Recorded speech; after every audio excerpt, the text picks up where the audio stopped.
Hey everybody, in this video I'll be teaching you about a very special opening which got me to 1500 on chess.com.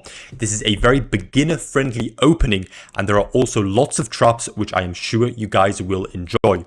So, what is this opening? It is known as the Ponziani Opening, which is this position right over here. So going all the way back here, we play e4, e5, knight f3, knight c6, and we do not play bishop c4, which is the Italian. We do not play bishop b5, which is the Spanish. We also don't play d4, which is the Scotch. Instead, we play this move pawn to c3. Now, why should you play this pawn to c3 instead of any of the other moves I mentioned just before? Well, first and foremost, this move is very uncommon. Your opponent, if they are an e5 player, will face this move very, very rarely. This means they will not know what to do compared to, let's say, the Italian or the Ruy Lopez. Number two, like I mentioned in the beginning, this opening is full of traps, okay? Every once in a while, you will win a game in 10 to 15 moves if your opponent is unprepared. And finally, like I mentioned, this opening is very beginner friendly, okay?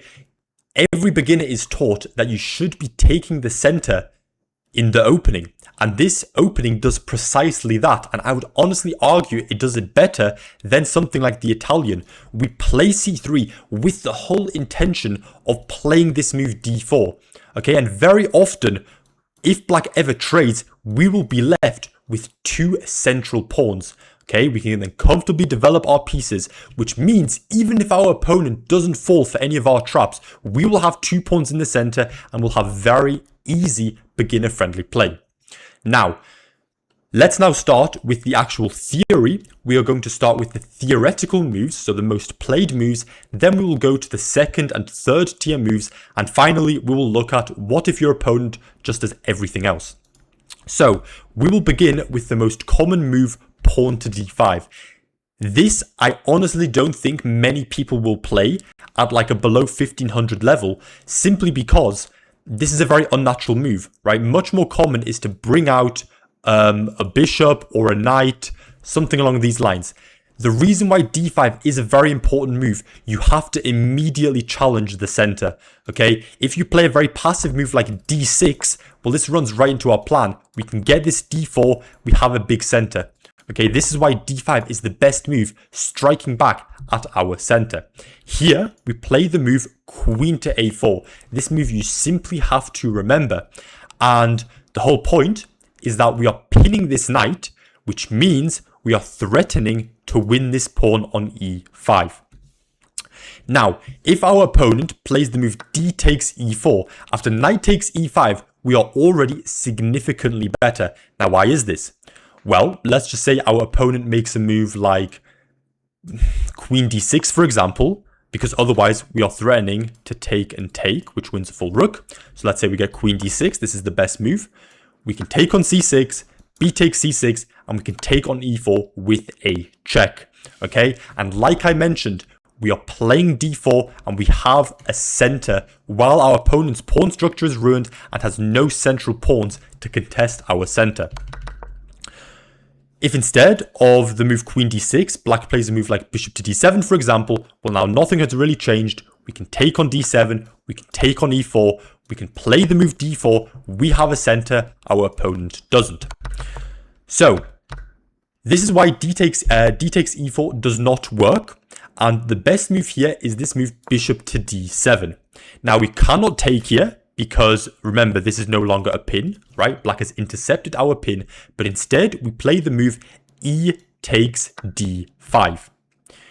We are, of course, looking to win the knight, so the knight has to move.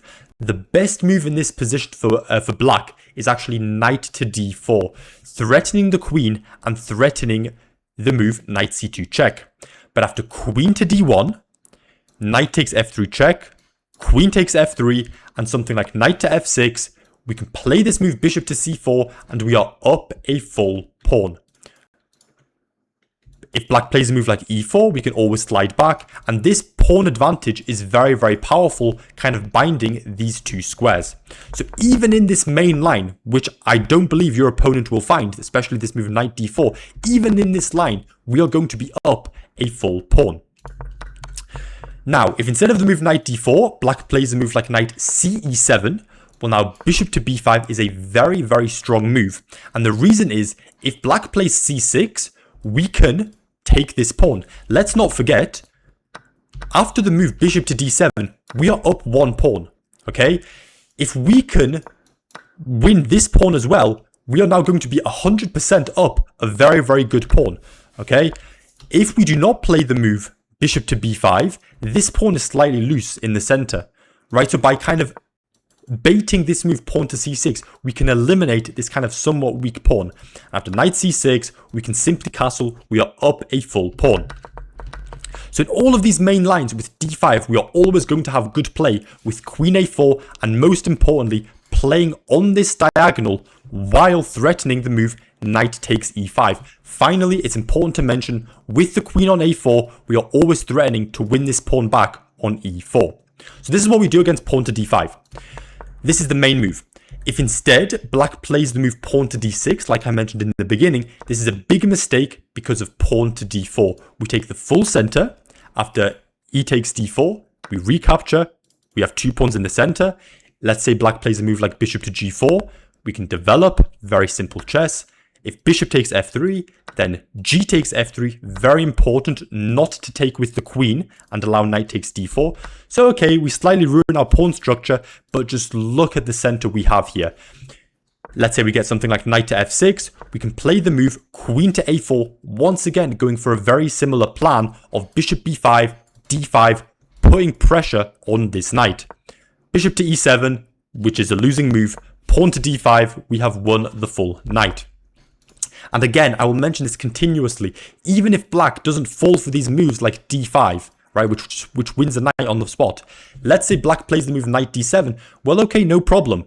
Bishop to e3, we can castle long, we have the center here, we are up 1.6, the computer gives plus 1.6 in this position because we have the fundamentals down, black's pieces are very, very passive, and we have a very comfortable game.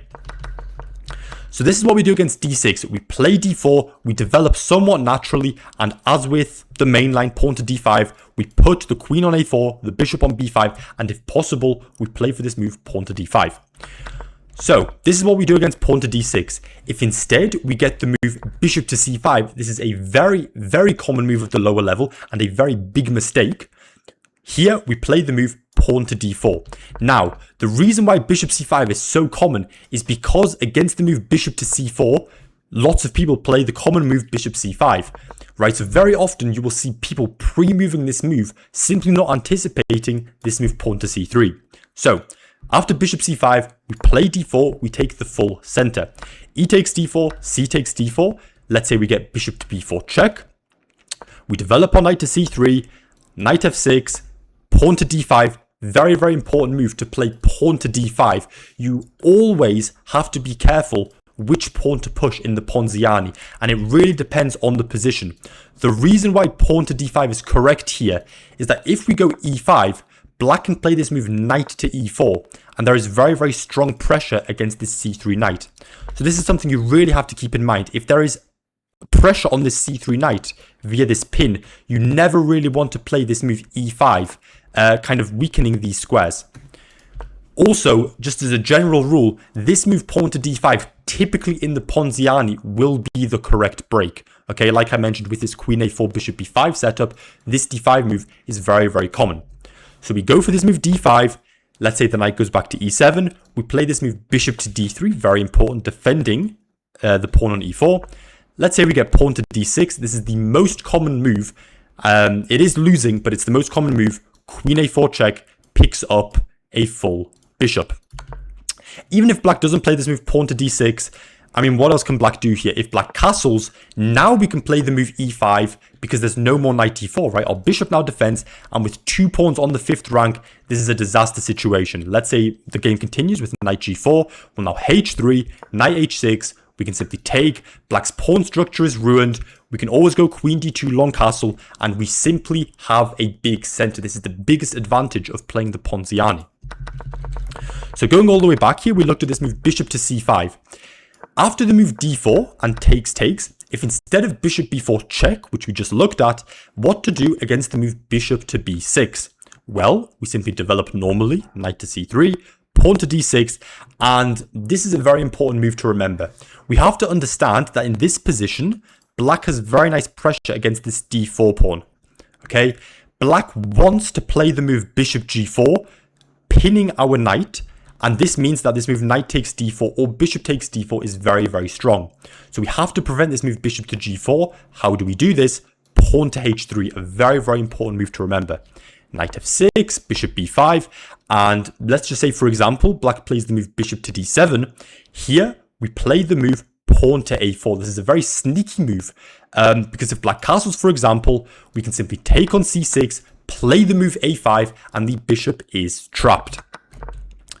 For this reason, after a4, black kind of has to play the move a6, but now we simply retreat back to c4, castles, and I mean, just look at our position. The computer gives plus 1.2 here for very, very good reason. Our play is so much simpler with the center. We can always bring a rook to the e file, bishop g5, queen e2, rook d1. We just centralize all of our pieces, and slowly but surely, we play for one of the two breaks, pawn to d5 or pawn to e5, depending on the position. So this is what we do against this move bishop to c5. This is a big inaccuracy because of the move pawn to d4. So let's now move on to the move knight to f6. This is the final move we will be analyzing. Here we play the move d4. We do not worry about this move knight takes e4, right? We do not play a passive move like d3 or queen a4. This is wrong. We have to strike in the center with d4. Here we are going to look at a couple of lines. Let's begin with the worst move, pawn to d6. Now this is very, very passive, and this allows us to play very, very actively. So bishop to d3, bishop g4, d5, very typical in these positions, knight e7, h3, bishop h5, bishop e3. Let's say we get this move pawn to c6, pawn to c4, cd5, queen a5 check, knight bd2. We played supernatural moves. We didn't do anything crazy here, and the computer gives +2. We have a huge center. Our pieces are much more active. Look at how bad black's knights are placed. They have absolutely no space whatsoever. Our bishops here, so much more active. This bishop on f8 will not be able to get out. It can't see on this diagonal. It can't really go on this diagonal because of our bishop on h6. Black is very, very cramped, and we are simply much, much better. So this is just a sample line of what we do against this move pawn to d6. This is a very, very bad move. Let's now look at the move e takes d4. Here we play the move pawn to e5. Very, very nice move. Now here black has 4 different options we will be taking a look at. Let's start with the most common move, knight to d5. Here we can recapture on d4. This is the safe move, right? This is totally okay. We have a big center. We are doing great. But in my opinion, the better move is bishop to c4. This is a very dynamic move, looking for a checkmate very, very early on. Knight to b6 attacks our bishop. Bishop to b3. D takes c3. Knight takes c3. Yes, we are down a pawn, but our development is very, very strong. Bishop to b4. We can simply castles, and our knight to g5. We are threatening a lot of very, very nice ideas here on the king side. If black plays the move knight takes e5, this is a big, big mistake because of pawn to f4, knight g6, and this move queen to h5. The pressure is overwhelming on the king side. The best move for black here is actually to sacrifice the queen, which is quite funny. If black plays the move h6 here, you have to understand how powerful this pin is from our bishop. Knight takes f7, rook takes f7, bishop f7, king f7, and pawn to f5 is the final blow. Black is going to be down a piece, and the king will be in complete shambles. So this is just a sample line here, and why I personally like this move bishop to c4. You're going to have very, very nice attacking games with knight g5 and queen h5. But of course, if you don't like this move bishop c4, c takes d4, totally okay. Yeah. So this is what we do against knight to d5. What about the move knight to g4? This is a big mistake because of the move c takes d4. Once again, gaining a huge center. Bishop b4 check. Knight to c3. And after short castles, very common when the knight is on g4. You play this move pawn to h3.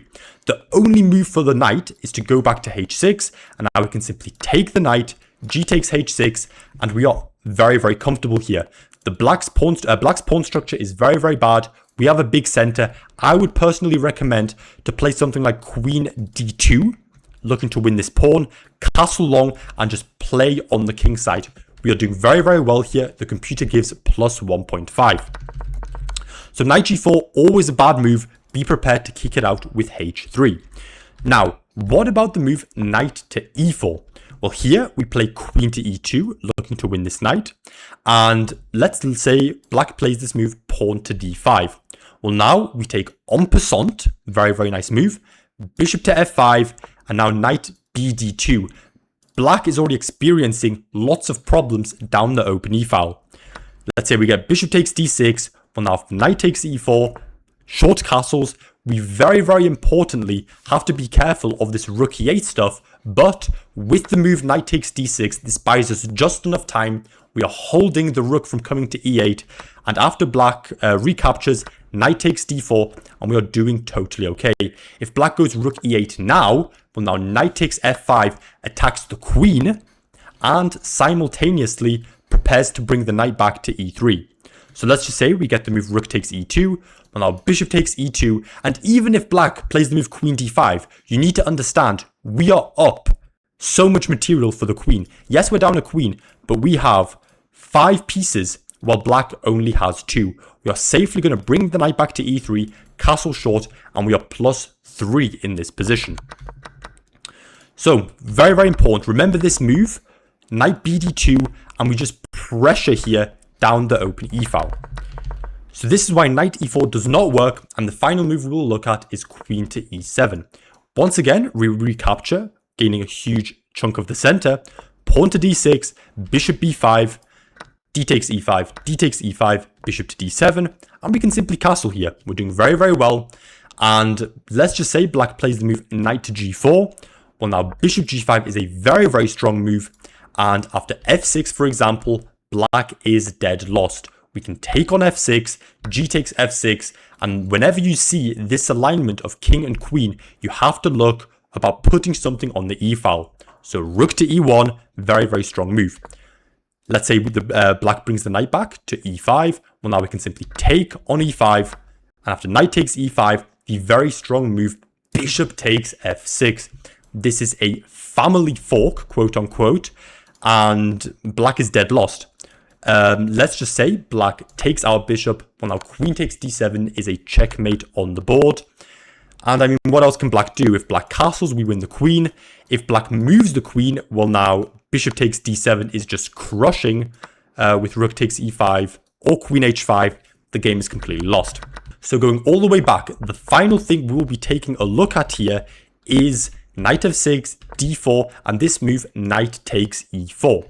Here we play the move pawn to d5, knight to e7, and now knight takes e5. The most common move in this position, the most common move is pawn to d6, and this is actually a losing move.